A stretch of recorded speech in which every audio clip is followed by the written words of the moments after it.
Hello friends, ओम श्री गणेशाय नमः। जय माता दी। आप सभी का स्वागत है आपके अपने यूट्यूब चैनल पर। आप सभी को नवरात्रि की हार्दिक शुभकामनाएं। आज हम नवरात्रि के 8वें दिन पर दुर्गा सप्तशती पाठ के 12वें अध्याय को प्रस्तुत करेंगी। फ्रेंड्स, वीडियो शुरू करने से पहले आपसे रिक्वेस्ट है, अगर आप हमारे चैनल पर नए हैं और आपने अभी तक चैनल को सब्सक्राइब नहीं किया है तो प्लीज सब्सक्राइब कीजिएगा चैनल को, साथ ही प्रेस कीजिएगा बेल आइकन को, जिससे नए वीडियो से रिलेटेड नोटिफिकेशन आपको तुरंत प्राप्त हो सके। और वीडियो पसंद आने पर वीडियो को लाइक और शेयर जरूर कीजिएगा ताकि सभी भक्तों को इस वीडियो का लाभ प्राप्त हो सके। और कमेंट बॉक्स में जय माता दी जरूर लिखिएगा। या देवी सर्वभूतेषु शक्ति रूपेण संस्थिता नमस्तस्यै नमस्तस्यै नमस्तस्यै नमो नमः। 12वां अध्याय प्रारंभ। देवी के चरित्रों के पाठ का महात्म्य। देवी बोली, हे देवताओं, जो पुरुष इन स्तोत्रों द्वारा एकाग्रचित होकर मेरी स्तुति करेगा उसके संपूर्ण कष्टों को निसंदेह मैं हर लूंगी। मधुकैटभ की नाश, महिषासुर के वध और शुंभ निशुंभ के वध की जो मनुष्य कथा कहेंगे, मेरे महात्म को अष्टमी, चतुर्दशी व नवमी के दिन एकाग्रचित से भक्ति पूर्वक सुनेंगे, उनको कभी कोई न पाप रहेगा। पाप से उत्पन्न हुई विपत्ति भी उनको न सताएगी। उनके घर में दरिद्रता न होगी और न उनको प्रियजनों का बिछोह होगा। उनको किसी प्रकार का भय न होगा। इसलिए प्रत्येक मनुष्य को भक्ति पूर्वक मेरे इस कल्याण कारक महात्म को सदा पढ़ना और सुनना चाहिए। मेरा यह महात्म महामारी से उत्पन्न हुए संपूर्ण उपद्रवों को एवं 3 प्रकार के उत्पातों को शांत कर देता है। जिस घर व मंदिर में या जिस स्थान पर मेरा यह स्तोत्र विधि पूर्वक पढ़ा जाता है, उस स्थान का मैं कभी त्याग नहीं करती और वहाँ सदा ही मेरा निवास रहता है। बलिदान, पूजा, होम तथा महोत्सवों में मेरा यह चरित्र उच्चारण करना तथा सुनना चाहिए।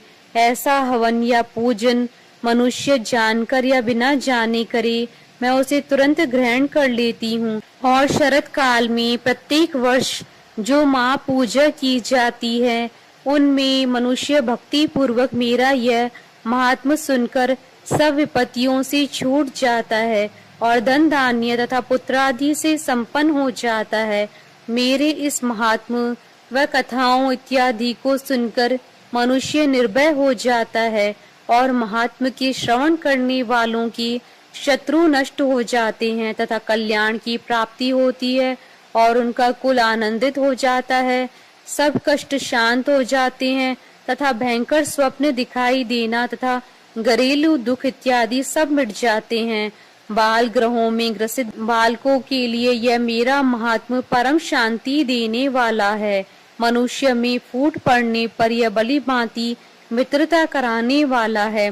मेरा यह महात्म मनुष्यों को मेरी जैसी सामर्थ्य की प्राप्ति कराने वाला है। पुष्प, अर्घ्य, धूप, गंध, दीपक इत्यादि सामग्रियों द्वारा पूजन करने से, ब्राह्मण को भोजन करा के, हवन करके, प्रतिदिन अभिषेक करके, नाना प्रकार के भोगों को अर्पण करके और प्रत्येक वर्ष दान इत्यादि करके जो मेरी आराधना की जाती है और उससे मैं जैसी प्रसन्न हो जाती हूँ, वैसी प्रसन्न मैं इस चरित्र के सुनने से हो जाती हूँ।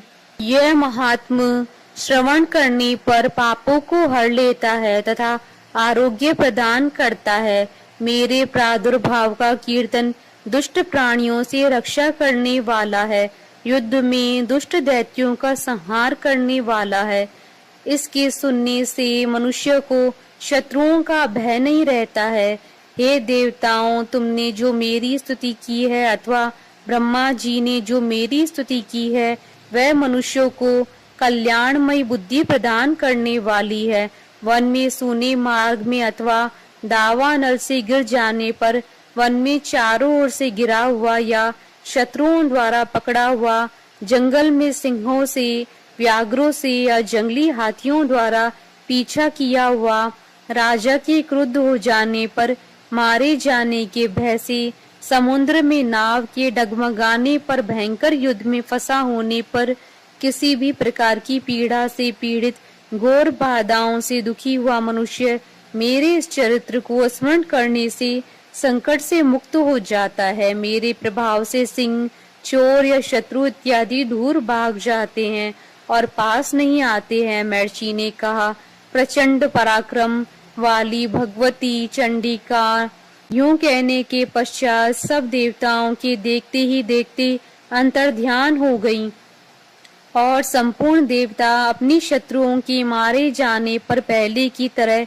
यज्ञ भाग का उपभोग करने लगे और उनको अपने अधिकार फिर से प्राप्त हो गए तथा युद्ध में देवताओं के शत्रुओं शुंभ व निशुंभ के देवी के हाथों मारे जाने पर बाकी बचे हुए राक्षस पाताल को चले गए। हे राजन, इस प्रकार भगवती अंबिका नित्य होती हुई भी बार बार प्रकट होकर इस जगत का पालन करती हैं, इसको मोहित करती हैं, जन्म देती हैं और प्रार्थना करने पर समृद्धि प्रदान करती हैं। हे राजन, भगवती ही महाप्रलय के समय महामारी का रूप धारण करती हैं और वही संपूर्ण ब्रह्मांड में व्याप्त हैं। वही भगवती समय समय पर महाकाली तथा महामारी का रूप बनाती हैं और स्वयं अजन्मा होती हुई भी सृष्टि के रूप में प्रकट होती हैं।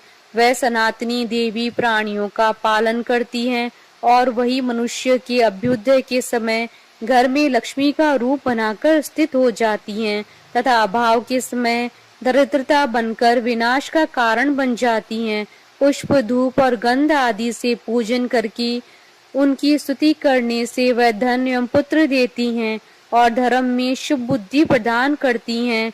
इति श्री दुर्गा सप्तशती पाठ का 12वां अध्याय संपूर्ण हुआ। जयकारा महामाई दा, बोलिए सच्चे दरबार की जय। हमारे साथ इस वीडियो में अंत तक बने रहने के लिए आपका धन्यवाद। ओम श्री गणेशाय नमः। जय माता दी।